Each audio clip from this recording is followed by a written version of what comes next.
Got it. Okay, so this is broadband internet access. And we wanted to start off with just talking about what is broadband internet.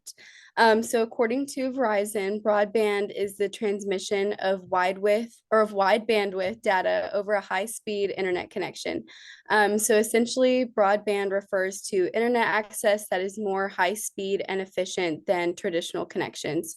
So this is going to allow for faster data transmission, faster downloads, the ability to make video calls, and access to the internet. And here's just a map of how broadband internet access looks nationally. It is still pretty scarce. This blue color here, this light blue color, is probably the majority, with that being the 65 to 74.9% by county. And then these lighter green colors, and then this really light color down here in spots in New Mexico and down around the border, and then the south is pretty low access. So especially if you are working in a rural environment or even living in a place that does not allow high-speed internet access, this can be very challenging in today's world. And specifically here is broadband in Missouri. So it's just a little bit more in depth. I think there's a pretty clear line here between the northern part of the state and the southern part, with places really lacking around the Mark Twain National Forest and just other rural areas in the country or in the state as well. So let's start with the root of the issue. What is the root of the issue?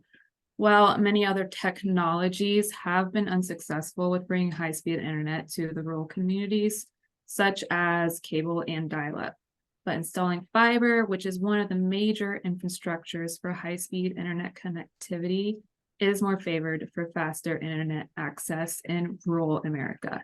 But there are problems that comes with installing fiber. First, it's incredibly pricey because of infrastructure problems, and then logistically difficult because of geographical challenges.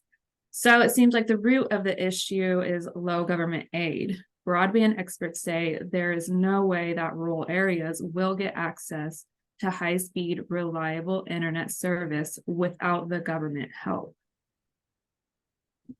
In my next slide, you'll see that we have had government help. A few lucky people out in the rural community who have been able to get high-speed internet. Only nearly a third of Americans who do not have broadband say the reason is because it costs too much. So it's partially about affordability too. In 2004, President George W. Bush called for affordable high-speed internet by 2007. In 2010, President Barack Obama promoted a national broadband plan. In 2019, President Donald Trump created the $20 billion Rural Digital Opportunity Fund. And today, President Joe Biden's administration has proposed spending $65 billion for broadband expansion. So there has been government aid, but it seems like affordability is an issue. This is because of the spreading out of the housing and great distances. It will increase the cost of building out infrastructure and can result in fewer subscribed customers. The average monthly broadband bill in the US ranges from $50 to $70 and can even be as high as $85 with taxes and fees. So overall, the root of the issue is low government aid and affordability.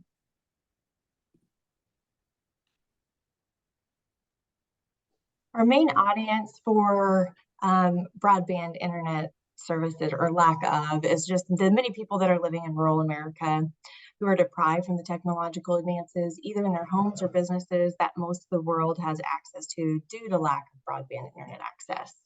Presenting these key issues to government or sponsoring agencies that can financially support additional development of broadband internet access to the areas that lack the appropriate access is who we would want to target when advocating for broadband internet access. So how could this issue affect the agricultural industry? So as we know, the ag industry is ever changing and ever growing, especially with advances in technology. So one of those has definitely been precision agriculture. And this is something that is fairly new to ag. And this is a practice that focuses on utilizing tools, data collection, and technology for maximum efficiency and yield. And it does require high-speed internet access. So for farmers in rural areas where high-speed internet is lacking, this can definitely be an issue. Precision ag also utilizes timing-based equipment, such as those that need GPS signal to function. So that can be a downfall there as well. Another thing that we're seeing is collaboration. So access to markets and collaboration with other farmers is also another reason why broadband internet access is so important with the agricultural industry. So internet access improves knowledge sharing, collaboration on research and development, and the adoption of new technologies and best farming practices. So without broadband, farmers and others are simply limited in the agricultural field. And I just thought these were some important statistics to note, just to kind of get a number ranking. But according to the Missouri Farm Bureau, Missouri currently ranks 42nd in the nation for high-speed internet access, which is not that great. And overall, still 1 million Missourians say that they lack access to broadband internet, which is still a pretty decent amount. 89% of farmers access the internet, with 73% saying they believe it's critical to their business. And then going off of the precision agriculture, 85% of farmers have implemented at least one precision ag technique, such as GPS technology or remote sensing. So it is very much needed. So as an advocate, the kind of communication tools that we could use to make a difference, we could use social media. Social media is a great way to reach a wide variety of people, and government members, they tend to have social media accounts, and so it's a great way to reach them.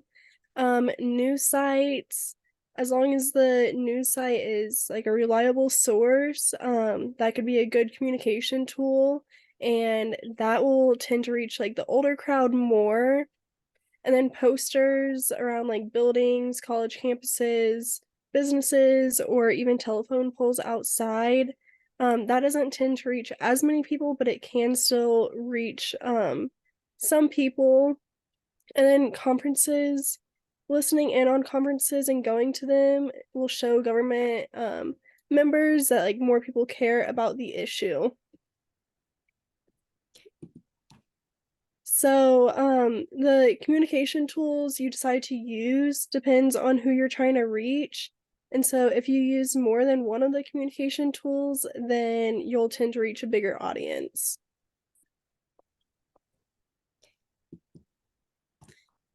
And here are our sources.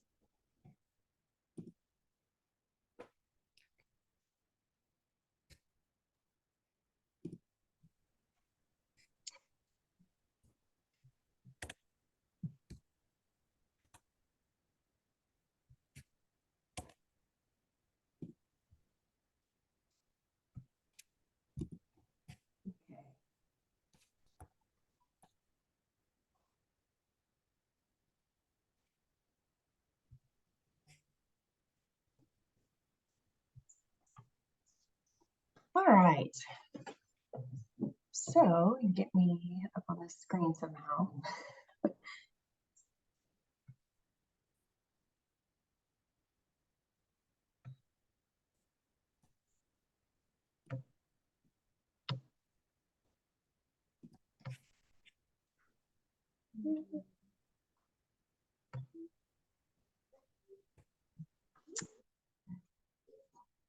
Okay, is my video popping up?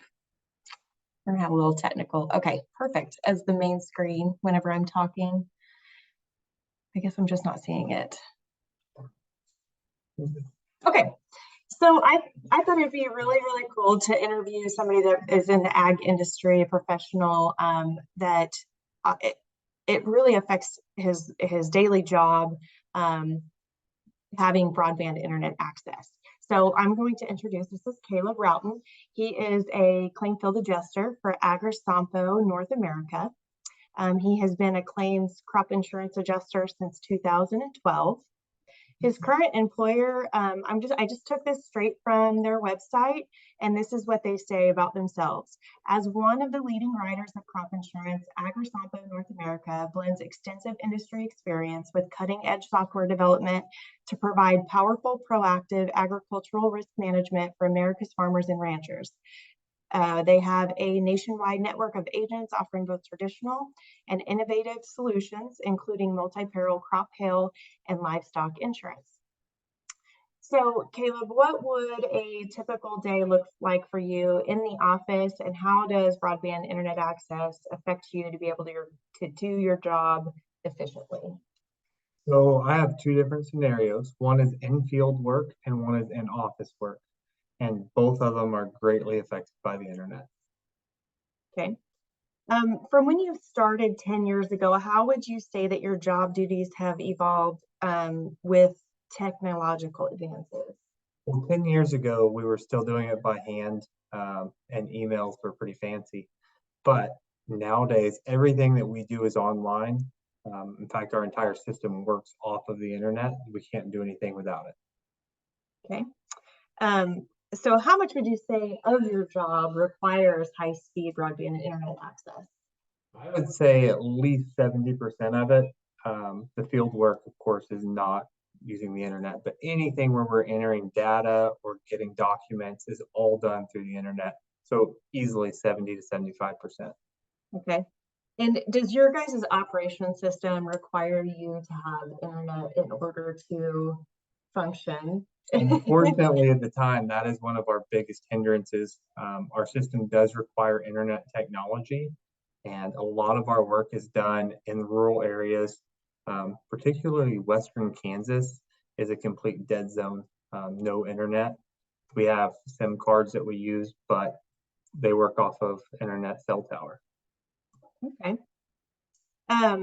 Let's see, with your job being a remote position where you don't have to report to an office, how much time do you spend completing your work from home? Have you experienced difficulties accessing broadband internet from your home office or for your home office? Yeah, so that solution has kind of worked itself out for us due to fiber wire. For a long time, we had satellite, and it was very spotty and only worked in peak performance hours. In peak usage hours, it went down really slow. We couldn't use it. But now that we've gotten fiber at home in my office, I'm able to do anything that I need to. What kind of hardships would you say that you have completing your job while out in the field with farmers without adequate internet access? So to sign a claim and to finish the entire process, they have to be able to sign my computer, which is connected to the internet. So there's been many times where we've stood in the back of a pickup truck parked on top of a hill trying to get 1 bar of service to sign a claim. And in those situations, what are some solutions whenever you can't find that internet access? That solution I found is not driving to a McDonald's and using their free internet. It's terrible. Hotels now block their internet, so we can't steal that either. Our best option is to hope the farmer has home internet and hook up to theirs and pray it's reliable. And then just for fun, are you finding that farmers have become more open to the technology that's being introduced into your field of work more now than previous years? I would say as times advance, the younger generation coming up is more adapt to accept that precision farming practices and using data, electronically transferring data and electronically signing. So as the younger generation comes up, it's definitely becoming more and more prevalent every day.